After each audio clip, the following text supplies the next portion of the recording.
Hello, my name is Faye Bound-Alberti, and I'm a cultural historian at the University of York. I'm delighted to welcome you to tonight's York Festival of Ideas Online. Although in a different format, the festival continues to aim to enhance York's reputation as a city of ideas and innovation by offering the highest calibre of public events. The 2020 festival has over 40 online events offering an inspiring programme for all ages. Thank you for joining us today, and we hope you enjoy the adventure we're about to take you on. A few technical notes.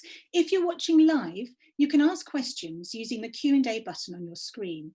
This is available throughout the talk, so questions can be asked at any time. Should you have any technical issues, such as a loss of Wi-Fi, you can rejoin the event using the original link. Please also remember that today's event is recorded, so you will be able to watch again. Now, like all primates, humans are intensely social. Close relationships, whether family or friend, are our way of buffering ourselves against the stresses that life puts us under. In fact, loneliness is believed to be one of the biggest killers. It turns out that friendships have a bigger effect on our quality of life, as well as our ability to resist and recover from illness, than almost anything conventional medicine can throw at us. Professor Robin Dunbar of the University of Oxford will explore the psychological and neurobiological mechanisms involved in friendships and how they produce remarkable effects as nature's little helpers. Robin is Professor of Evolutionary Psychology at the University of Oxford, an Emeritus Fellow of Magdalen College, and an elected Fellow of the British Academy. His principal research interests focus on the evolution of sociality, with particular reference to primates and humans. He's best known for the social brain hypothesis, the gossip theory of language evolution, and Dunbar's number, the limit on the number of friendships we can have at one time.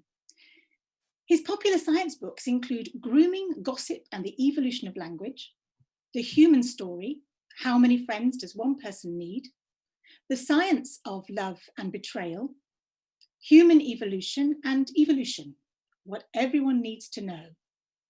Over to you, Professor Robin Dunbar, for tonight's talk, Friendship, Nature's Medicine. Thank you very much, Faye. This is a particularly germane time probably to be thinking of the role of friendship in our social world and what it can do for us and what we can look forward to, I guess, once we've all been let out again and to meet up. So I'm going to talk about something that I think really we all know about. I mean, it's something we're immersed in every day of our lives. From the moment we get up to the moment we go to bed. But it's often the fact that we're so familiar with it that we actually don't appreciate quite what's going on. So I'm going to peer a little bit below the surface of what's involved in friendships.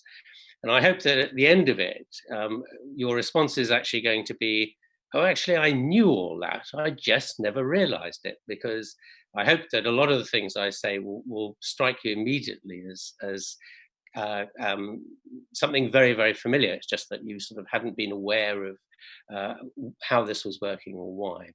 So let's start with really what the benefits of friendship are. So if we can have the next slide, please. I particularly like this study actually because it's very hard-nosed in a sense. It's a compilation of something like 148 epidemiological studies of illness and uses whether or not you die as its endpoint. So it's very hard-nosed in that sense because either you die or you survive. And the question they were asking in all these studies was what factors most made it likely that you would survive your illness. Now, these data really focus on heart attack patients. So in some sense, it's the chances of you surviving your first heart attack and making it through for a year or so trouble-free afterwards. And what it shows is the relative magnitude of the effect of different factors. So over there on the left, you've got friends, and gradually the effect size gets smaller and smaller as you go to the right. So what you want is to be on the tallest green bar possible, because that has most effect on your chance of surviving. And it's so blatantly obvious that the number and quality of friendships you have has this enormous effect on your ability to survive. It's only thing that comes close to it is actually giving up smoking. But it seems that, relatively speaking, you can take as little or as much exercise as you like. You can drink as much or as little as you like. You can be as obese or as thin as you like. You can be on almost any medicine your medics care to throw at you, and it makes much less difference. There's something peculiar about friendship that seems to buffer us against the kind of slings and arrows of the everyday world that we have to put up with, and that threaten our general happiness and well-being and physical survival. So next slide, please. This is another example of the same thing. This is a very large-scale study of an entire community that went on for about 30 years in Massachusetts, just outside Boston, I think it is. So Framingham is the village, and they literally followed up everybody in the village over this very, very long period of time, and they were interested primarily in sort of heart disease and how often people got heart attacks and whether they survived them or not. But some sociologists got interested in the patterns that were evident in lots of the psychological components of this. And here is one illustrator. So this is the sort of network of friendships within the community as a whole. So each dot is a person, and they're linked to their best friends, as it were. They could nominate several friends within the community. And then mapped onto that is whether they declared themselves to have been happy or unhappy, or neither one nor the other. So the blue dots are the happy people, the yellow dots are the depressed people.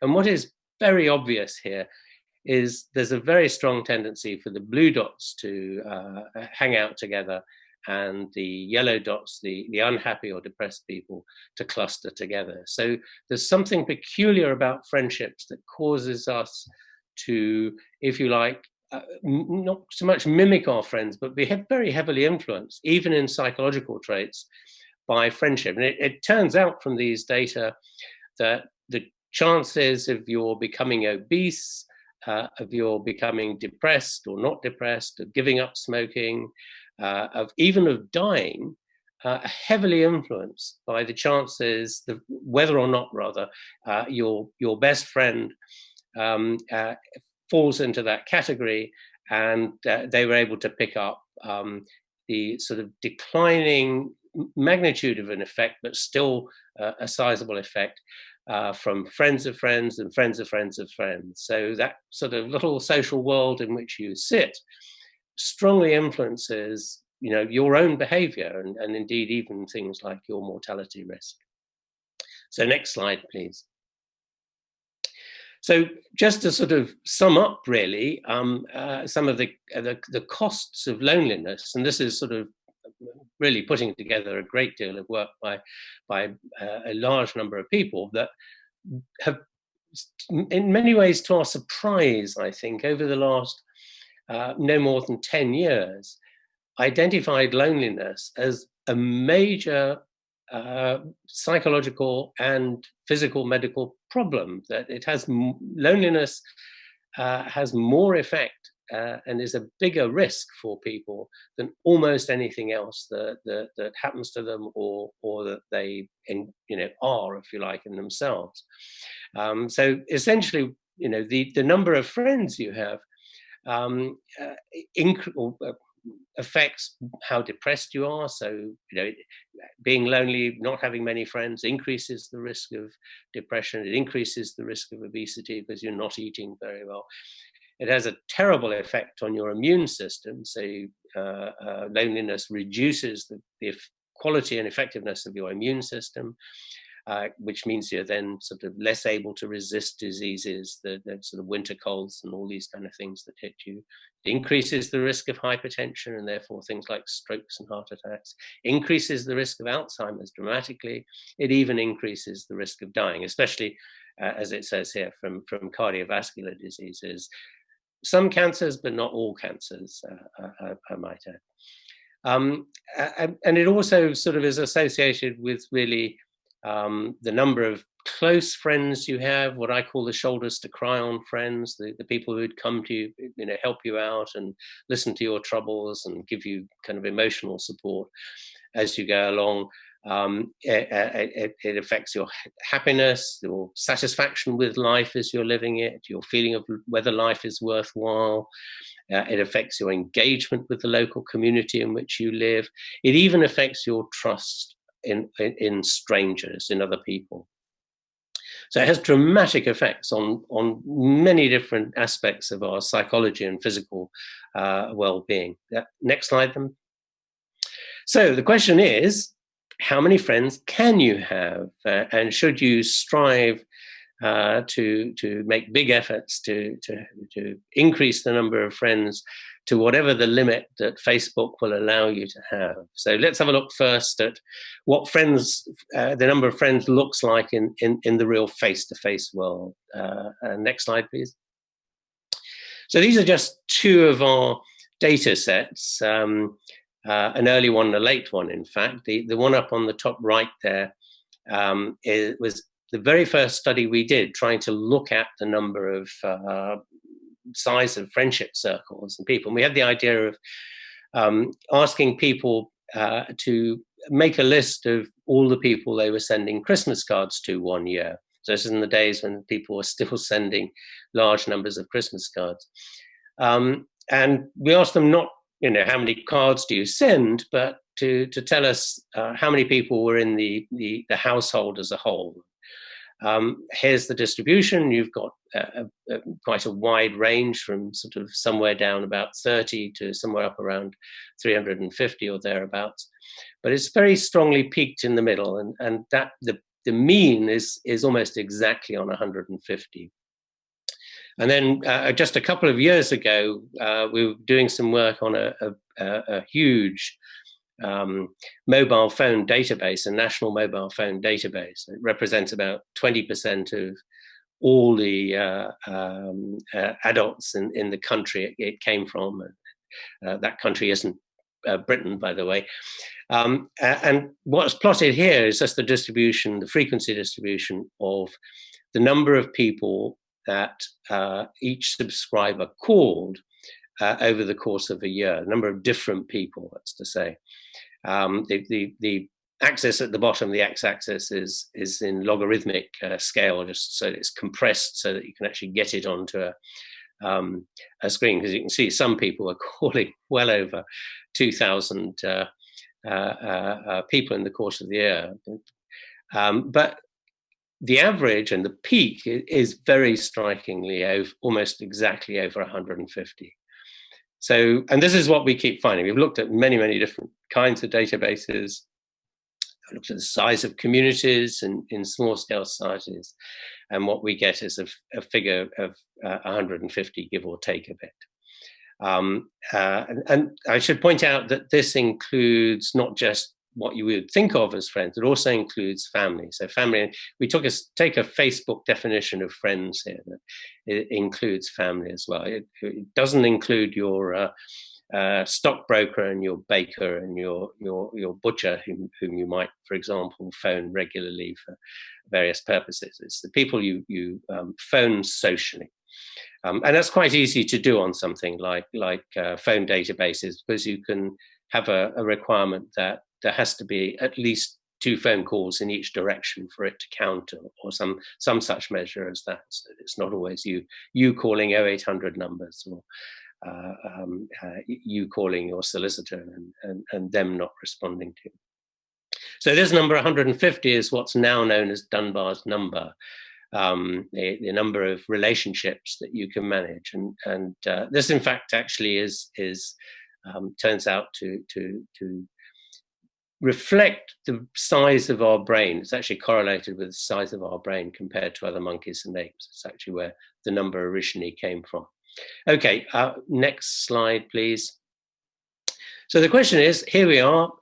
This is a sort of very deep evolutionary built-in biological restriction on the number of relationships you can have. And the reasonable question to ask at this point is, well, hasn't modern digital technology cut through that limitation? Because obviously that limitation in the real world is based on the fact that you have limited time.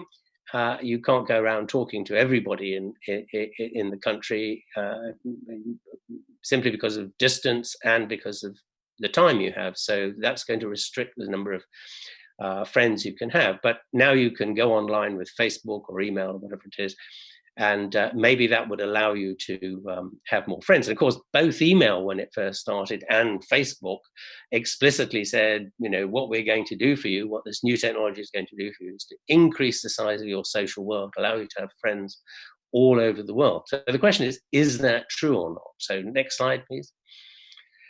So these are some of Facebook's own data. This is not data we got from Cambridge Analytica or anywhere else like that.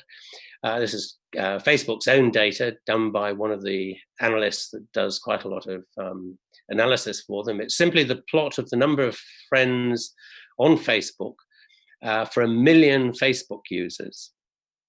And you can see this enormous peak right over on the left-hand side. So the right-hand side goes out to 5,000, which was, and I think still is, the limit on the number of friends Facebook will allow you to have. If you can see it on your screen, you might see there's a tiny little yellow dot out there. There are a few people who have 5,000 friends. These actually are mostly not people. These are mostly things like companies using Facebook for their products.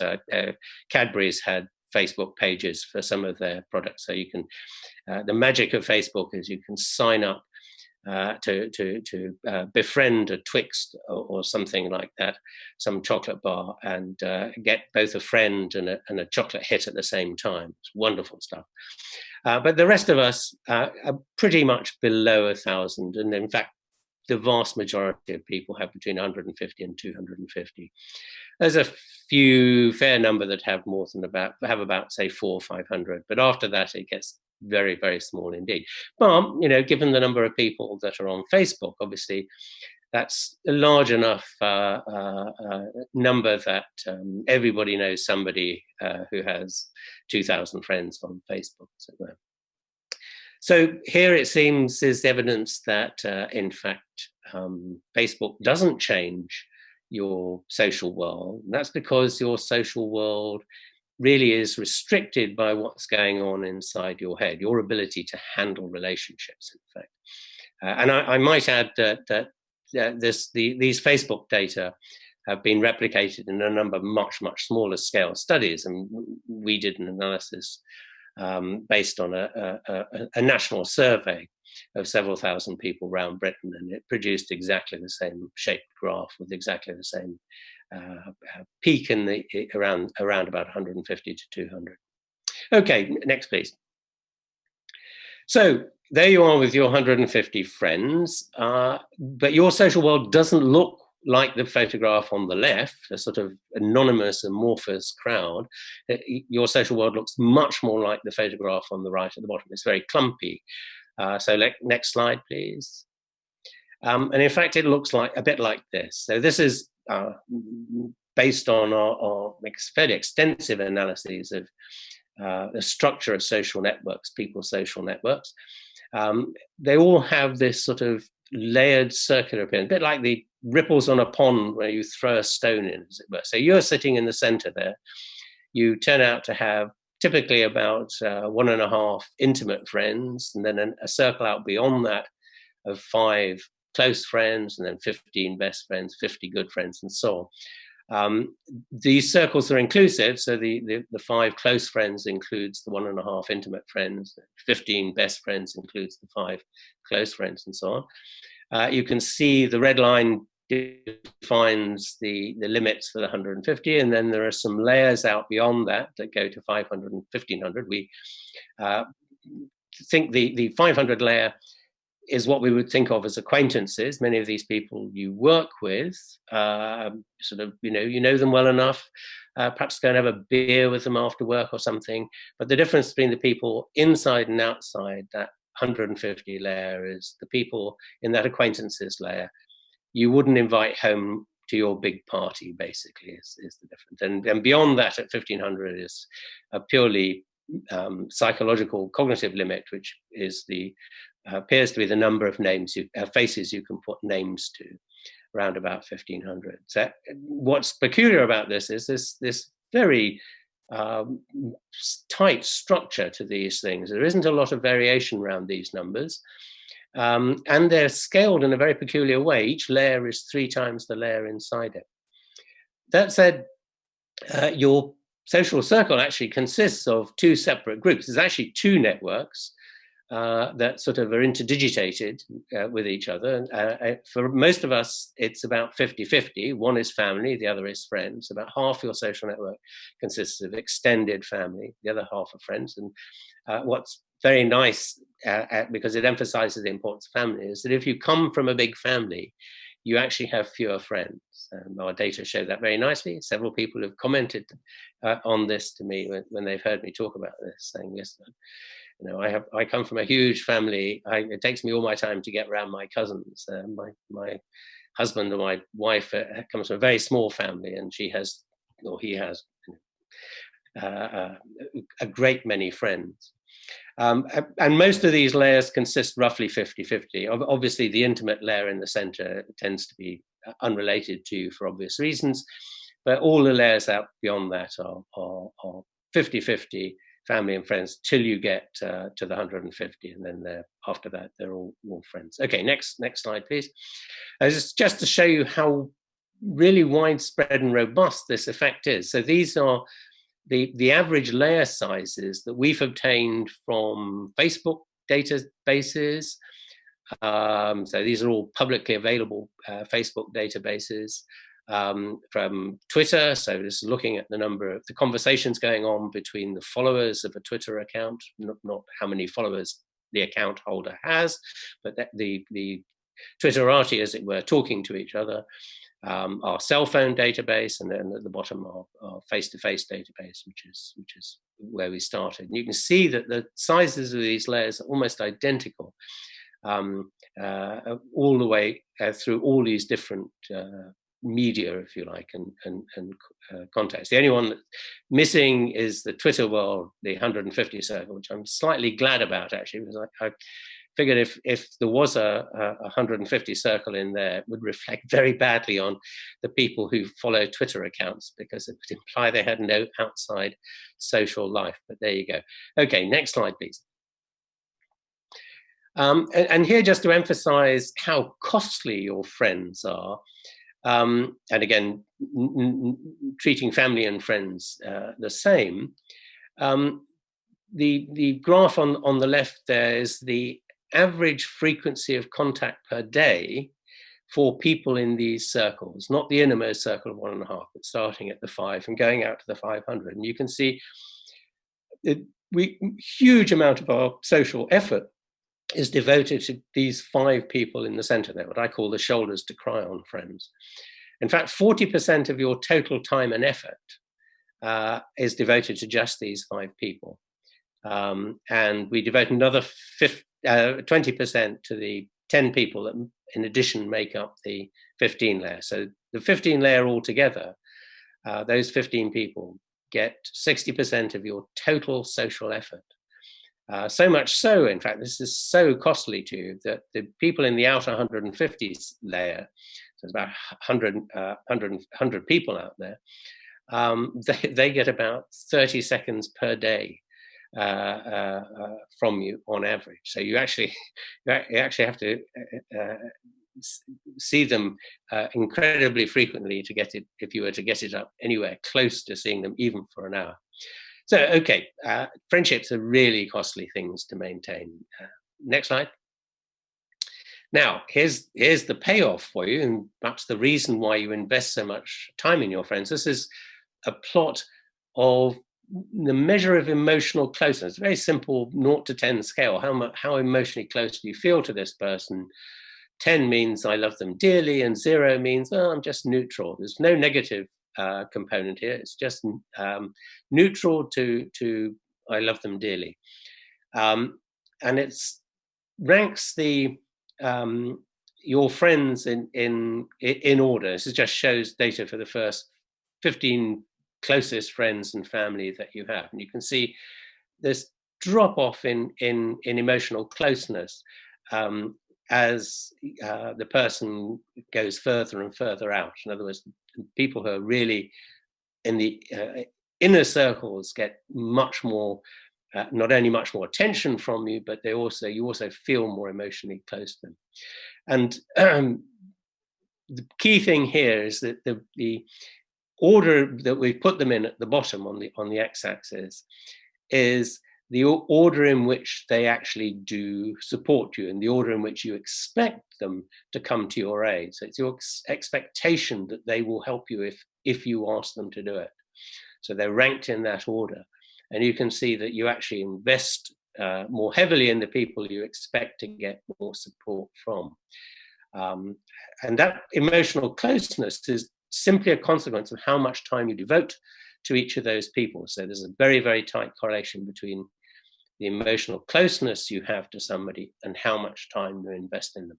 And we'll see why now. Next slide, please. So the question that prompts us to ask really is, what is it that makes this possible? What's going on beneath the skin, as it were, to make this possible? This is all about how primates in general create and maintain their friendships and bond their social groups. And we, being primates, obviously most closely related to the chimpanzees, simply do it in the same way as all our other cousins. And it's a quite complex. I have to say this is unique to the primates. In fact, unique to the monkeys and apes. It doesn't seem to work like this in the prosimian primates, the lemurs and so on. But in monkeys and apes, it's a two-process mechanism. There's one component which involves this stuff that you can see in the pictures here. That's grooming, which monkeys spend an inordinate amount of their time doing to each other. And then the other is a kind of cognitive component that produces a sense of trust, a sense of obligation, of reciprocity towards the individual that you're involved in. The way I think it works is that the grooming sets up a kind of pharmacological platform that makes this cognitive relationship of trust and reciprocity possible, because you really get to know the person, and you're also bonded to the person by the pharmacological platform, which we'll come on to in just a second. But these two components really are the kind of key underpinnings for all primate social relationships. So and I'm going to really talk about this grooming component, because that's perhaps in many ways the most interesting. So next slide, please. And just a reminder that grooming is not a peculiar thing that monkeys and apes do. We do a lot of it too. And if you want to see real primate grooming, you only have to watch a mother with some young children sitting at her feet and watch what she does. And she will often sort of stroke their hair and play with their hair and fiddle with their hair, which is essentially what primates are doing. So we tend to think of grooming in primates as sort of removing ticks and parasites and nits and all this kind of stuff. And the answer is no, it isn't. Yes, it does remove sort of vegetation and scabs and things there, but it's really about is the stroking motion that goes on of the fur. So next slide, please. And this is how it works. So this is it turns out, and this is again something we've only really known about for about the last 10 or 15 years. We've tended to think of the sort of nerves in the skin that sort of send messages to your brain as like the ones on the blue ones on the right hand side. So responses to pain, responses to various kinds of sensory experience in the skin and the joints and so on. And what happens there is there's a very fast neural connection into the brain. There's a return loop that comes back out and goes to the muscle, so that when you sort of stick your hand in the fire, the message rapidly goes to your brain and says, help, pain, and message comes straight back to the muscles saying, pull the hand away. Now, it turns out that there's another series of neurons, which we've only really discovered quite recently, which are very, very peculiar.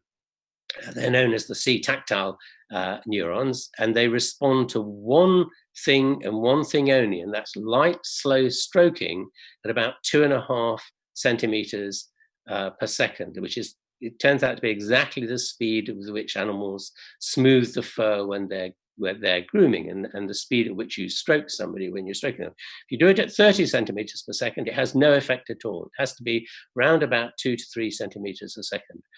They're peculiar because they're unmyelinated, which means they don't have a kind of insulating cover on them. So they're very slow, and they don't have a return loop. And all they do is they go into the brain, into an area called the insular cortex, which triggers a neuroendocrine system known as the endorphins, which are part of the pain control system. Endorphins are an opiate. Their name is in fact a contraction of endogenous morphine, means the brain's own morphine. And they have all the same effects as morphine does. They dampen pain, they make you feel kind of woozy and contented with the world and happy and so on. The only difference is chemically they're just slightly different and you don't get addicted to them. But they're hugely important neurons as neurotransmitters and as pain control mechanisms. And it seems that primates have co-opted them to create this sense of warmth and friendship and bonding that gives them their peculiarly intense social life, as it were, and of course, by extension, ours as well.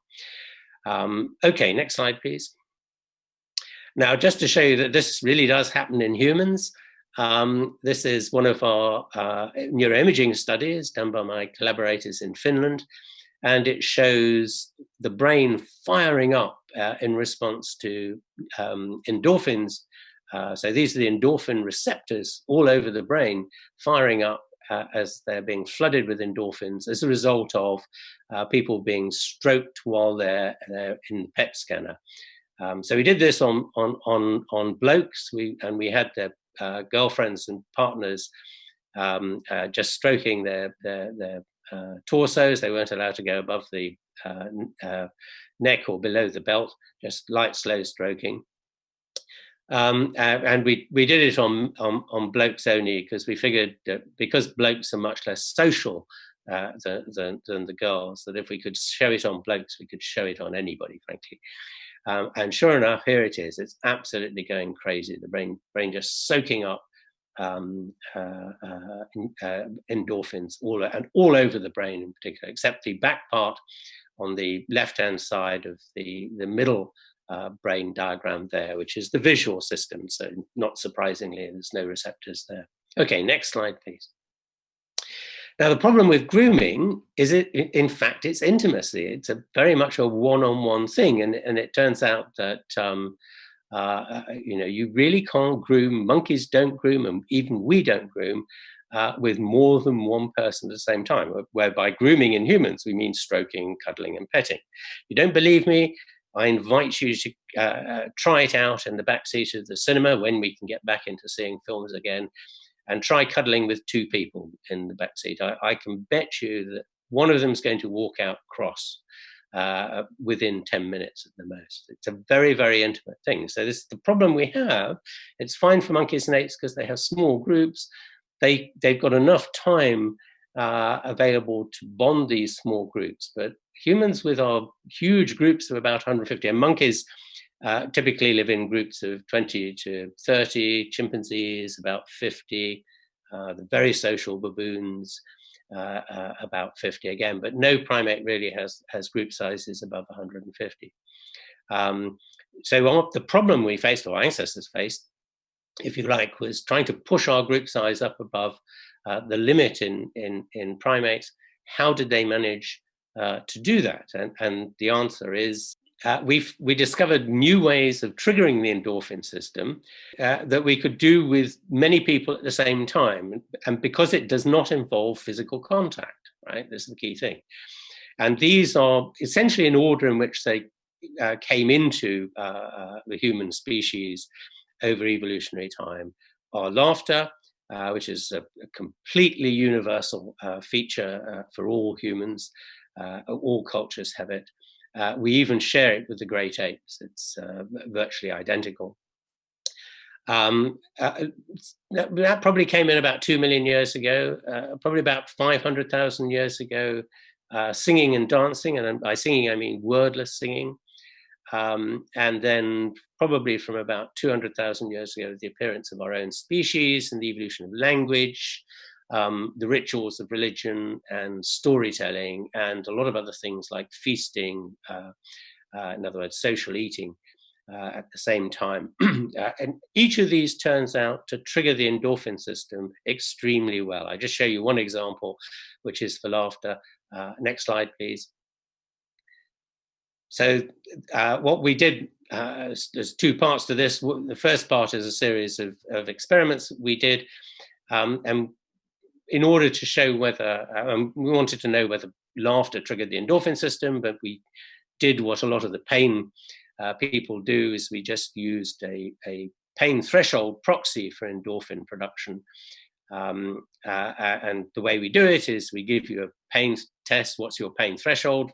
For example, how long can you stand a blood pressure cuff blown up on your arm? How many seconds can you stand that for without feeling intense pain? We then make you do an activity like watch a video, and then we test your pain threshold again. And if endorphins have been kicked out by the activity, then your pain threshold will have gone up afterwards, right? So what we do is we show people a clip of 15 minutes from a stand-up comic like Michael McIntyre here was one of the ones we used. And then we want a control group where we can fairly certain that people aren't going to laugh. So as to sort of have the balance to compare it against. And here's one of the ones we've used quite frequently, because we discovered that nobody ever laughs at golfing instruction videos, which none of us could quite understand, but there it is. It turned out to be an exceptionally good control video for these purposes. Okay, next slide, please. And here are the results. These are 6 experiments. 5 experiments. I think we've done about 7 or 8 now, but these are the first 5 experiments we did. So 0 here is no change at all. If it's below 0, that's where the dotted line is going across. If it's below 0, it's negative. That's say you could stand the pain less after watching a video than you could before. And if it's above the line, your pain threshold is increased by watching the video. You see all these people that watch comedy videos are above the line, and the people that watch neutral videos like the golfing instruction video are either sort of on the line or below it. The one, number 4, as a matter of curiosity, was done live at the Edinburgh Fringe Festival. So there's people watching stand-up comedy there. And then we also had our collaborators in Finland run people through their PET scanning machine. And there on the left is the brain really firing up. And you can see laughter is even more effective than stroking in making the brain go crazy with pumping endorphins out and sort of absorbing them, giving you this sense of contentedness and happiness and all's well with the world. Okay, next slide, please. So here are some of the benefits of friendship. These data actually come from a couple of national surveys that we did.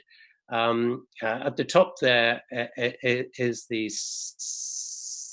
size of, your support clique or your shoulders to cry on friends. So it's the number of people you list as falling into that category as a function of how often you eat social evening meals. And you can see people who that's say how often each week. So it says the number of times each week you eat a dinner with somebody.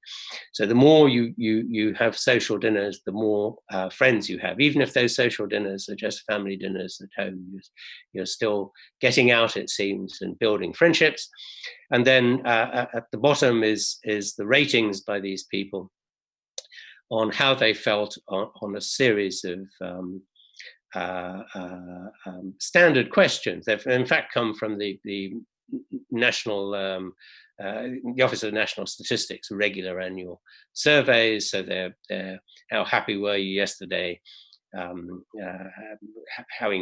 engaged are you with your local community? How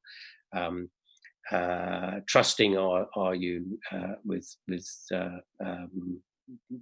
strangers in your community? How satisfied are you with your life? How worthwhile do you think your life is? And you can see that people who were social diners score much higher on all these criteria than people who are eat alone, never or very, very rarely have social dinners. So it's just, it seems that one of the ways we both create and bond our friendships and manage our friendships and ensure that they work for us, as it were, and also as a consequence, how we affect our general sense of well-being and satisfaction with life in general is directly related to how often we, for example, eat socially, how often you go singing in a group. And we have a big paper, pan-European, some huge sample from about 13 European countries, which shows that the more often you are involved in social activities, the scouts, whatever it is, communal activities of that kind, and the more friends you are, the less likely you are to be depressed. So getting out there and engaging with other people is in many ways clearly the best medicine. So next slide, please. And here's the rub, really, is that friendships are very, very sensitive to the amount of time you invest in them. If you don't invest the requisite amount of time corresponding to the layer or the emotional closeness of a friendship, that friendship declines very, very quickly. So this is the mean emotional closeness, what is the change in emotional closeness score from the start of the study of over a course of 18 months. These were actually sixth formers going away to university. So it starts at Easter in their last year at school. 6 months in, they go off to university somewhere else. They're all from the same school. And we followed them up over the course of the whole of their first year. And you can see the emotional closeness to their original set of friends just falls like a stone as a consequence of them not seeing them anymore, because they're exposed to new friends. But that's the rub. You suddenly want to replace old friends with new friends. You're not interested in them so much, so you don't see them so often, and the consequences away they go. So last slide, I think. So my advice to you is you can sing out of your balcony windows if you can, Italian style here, but as soon as we can get unlocked again, I just invite you to laugh, sing, dance, and make merry with your friends, because not only will you have more friends as a result, but you'll feel a lot happier and you'll live a great deal longer. Thank you very much. Thank you very much, Robin. That was fascinating, and it's already generated a lot of questions. A reminder to everyone, there's a chat box at the bottom of your screen, so if you do have a question, you can ask it there. And I'm going to kick off, if I may, with two questions that have come up repeatedly on the chat roll. The first one is whether what you've said about size of groups is verifiable historically, and does the current socio-political climate make a difference to people's experience of loneliness, do you think?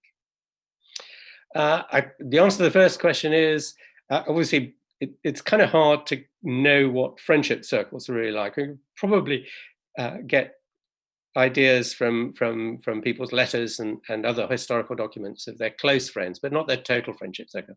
But one of the things we can do is look at things like village sizes. And there are two very nice examples I'll give you. One is the Doomsday Book, that wonderful historical document from 1,000 years ago, for heaven's sakes, long before they'd ever heard of Dunbar's number. But the historians, and we have to believe them, have reconstructed the size of villages on the basis of, because William the Conqueror wasn't interested in people, but he was interested in taxes. And so he just counted the number of houses, if you like. But they can work out how many people would have lived in the house. And it turns out that the average village size throughout the whole of England and Wales was very, very close to 150. Now, we can do the same trick, but much better 7 centuries later, at the end of the 18th century, when we've got nice church records, so we can reconstruct the demography of villages. And again, from the historical demographers, sort of reconstructing the size of villages right the way across England and Wales, every single county except Kent, heaven knows what they do in Kent, but every single county in England, for the ones they were able to have a decent sample, the average village size is still 150. Now, I think what happens subsequently, and of course was beginning to happen even then, is people drifting off into the towns because there was money and employment, and instead of hard graft digging in the fields. And I think one of the consequences of that, and it's probably been, I suspect it really didn't change things much, because your friends and community were really a few streets around where you lived as much as anything.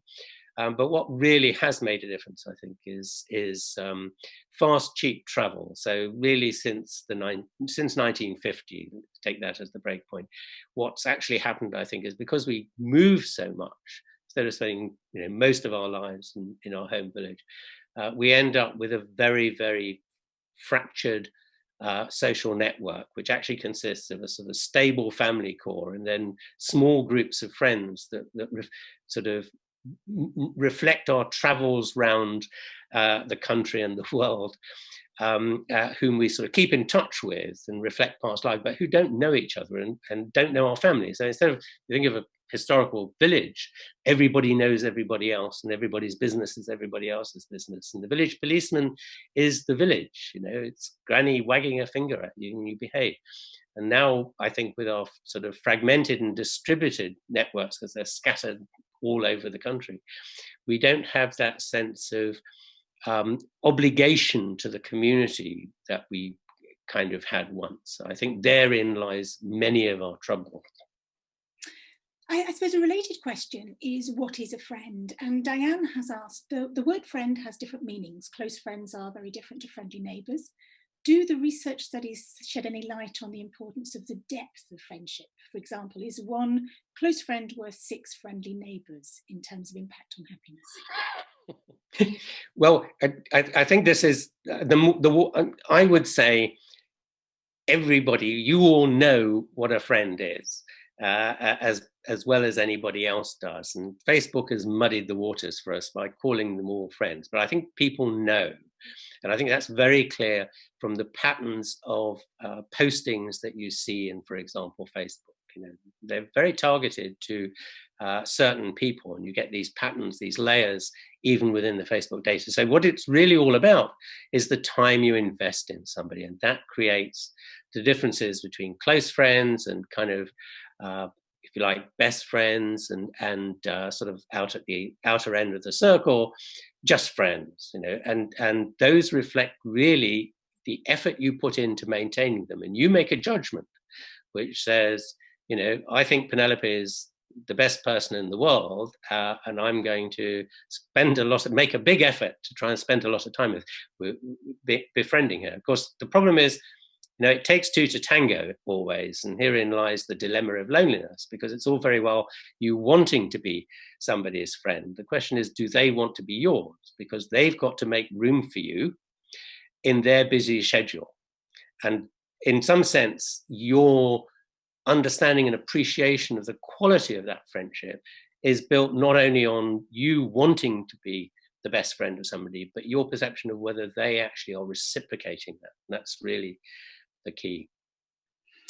Both Anna and Catherine have asked about gender and the ways in which you've collected data, and whether you could say a little more about gender differences in this. And I wonder if we could also extend that to be about differences in ethnicity too, how gender and ethnicity factor into this discussion.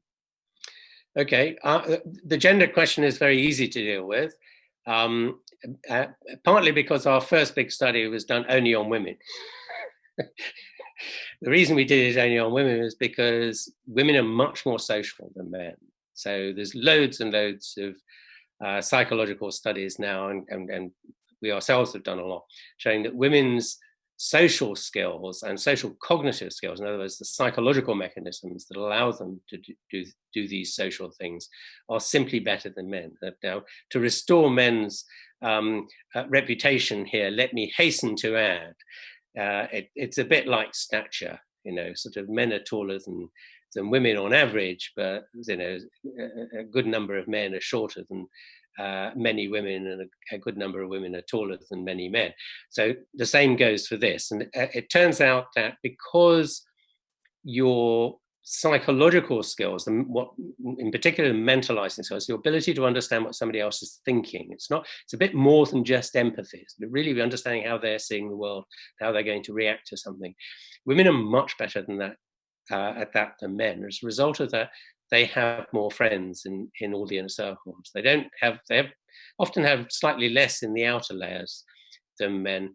But we think that's because they're being much more discriminating. And I think this comes up very nicely on Facebook, is because women don't so often go beyond the 150, 200 limit on the number of friends, whereas particularly teenage boys, will have thousands of friends. And I think that they've learned that, if you're popular, it's because you have lots of friends. So if they sign up lots of people on Facebook, it will make them popular. Well, of course it doesn't, but it becomes a kind of game with them. And the girls are much more discerning, I think, and focused on what the value of friends are.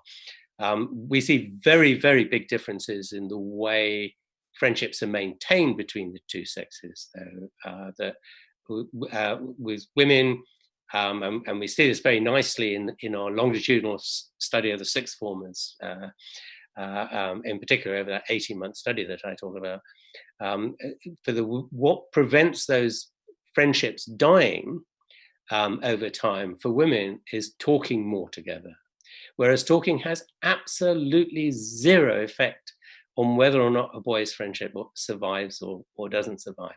What makes the difference for boys is doing stuff together. So it's banging heads in the woods, if you like. Now, by that I mean it might be playing five-a-side football every Friday night, or it might be having a drink down the pub, or it might be going canoeing or whatever. But boys' social world seems to be incredibly physical and not very talkative. So my kind of iconic cartoon of this really is those pictures, lovely old pictures of two old Greek men sitting in the sunshine either side of a table outside some taverna, sipping very occasionally on their ouzos, not saying a word. Now that's blokes bonding. Girls wouldn't do that. They would be talking. And what's your view of the relationship between the social and the biological here? And can that be compared by looking at how those sexed differences play out internationally? Oh, yeah, and you did ask about the question about is there an ethnic effect, a cultural effect elsewhere? And the answer is, it seems not. I mean, these numbers hold through time. They so insofar as we can have proxies like village sizes for them, they seem to hold through different cultures, although the range of cultures looked at are not great. But we've looked at, for example, the patterns of conversation, what goes on in conversational groups, so looking at the dynamics of conversational groups. And we see exactly the same patterns in English speakers and in Farsi speakers in Iran. These things are quite hard, in that sense, hardwired. Now, it's not to say that they are immovable. It's just that the goalposts have limited flexibility. So you can kind of jiggle them up and down a bit. What what's really important for that is your developmental experience, so childhood, as it were. So if you're brought up in a very intense social environment with lots of other children, it's other children that make the difference. It's not parents. They forget parents. It's the environment of children that really socializes you. You almost certainly grow up much more intensely social.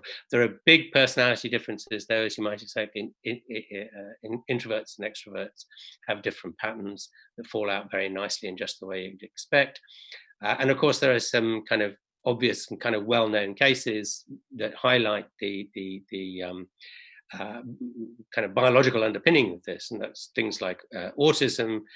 So that sort of, and one of the defining features of autism is the lack of this mentalizing skill that allows you to understand exactly what somebody else is thinking about something. And as a result of that,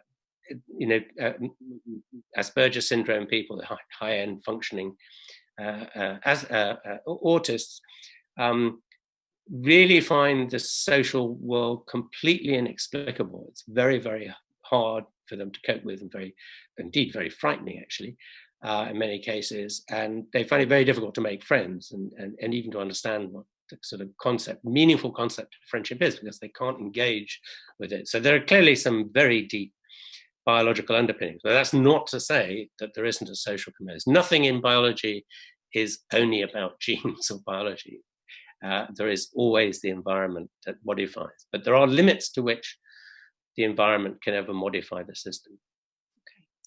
A couple of questions about Dunbar's number and how it might mutate. So if you lose family relations, would your friendship number increase, or the old family members still a makeup of that 150? And a related question is how that same family friends ratio works out in people who have difficult biological family relationships, for example, the LGBTQ plus community. Yep. So I think the short answer is mostly while you're young, the turnover in friendships, obviously your extended family is your extended family. It doesn't change. The people may go up and down the layers, as it were, of your emotional closeness, but the identities don't change very much. Friendships have a very high turnover. So certainly in 18 to 20-year-olds, there's something like a 40% turnover across an 18-month period, and that's probably fairly typical. It slows down after that. What we think actually is going on is that you, as you sort of go through the teenage years into your early 20s, you increase the number of, you act like a social butterfly, more like an extrovert, really, and that you try and increase the number of friends you have dramatically. I think what they're doing is being careful shoppers, right? They're checking out all the supermarkets as to see where the best friends might be for the long term, as it were. And then once you're sort of past your sort of mid-20s, it stabilizes, and then at around about 150. So it's quite common for, even in face-to-face friendships, the early 20s, for people to list up to about 250. But from about the 30s onwards, and of course, reproduction usually causes the problems here, it sort of prevents you from doing anything socially at all for a while. That stabilized about 150, and then from the kind of late 50s to 60, it starts to drop off. And it starts to drop off very dramatically because you no longer have the motivational effort, willingness to get out and replace people as they either move away or if their family members die. You can't really replace family members in that sense. So there are severe sort of age-related constraints that come into play in these terms. What is nonetheless kind of troubling, actually, is the extent to which people fall out with family members. So what seems to happen with friendships is that with friends, you just stop seeing them.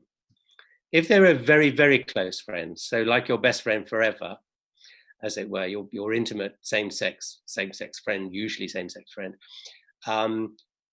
that can behave like a romantic relationship, and there can be some almighty bust up, and it's catastrophic. But with normal friendships, you just stop seeing them and the friendship dies, and that's that.